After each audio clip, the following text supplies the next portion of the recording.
quê bị cái chóp thằng lấy có cao pa lo có trái nè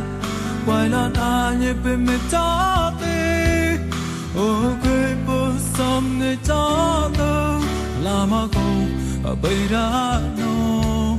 nụ tan lại tới quê bị lê khai tôm chiếc lấy đi lên ghét lon nhỉ cho nên cao ua thập sương chúa lon lon mò lo xoa quê bị bay tại môi trọt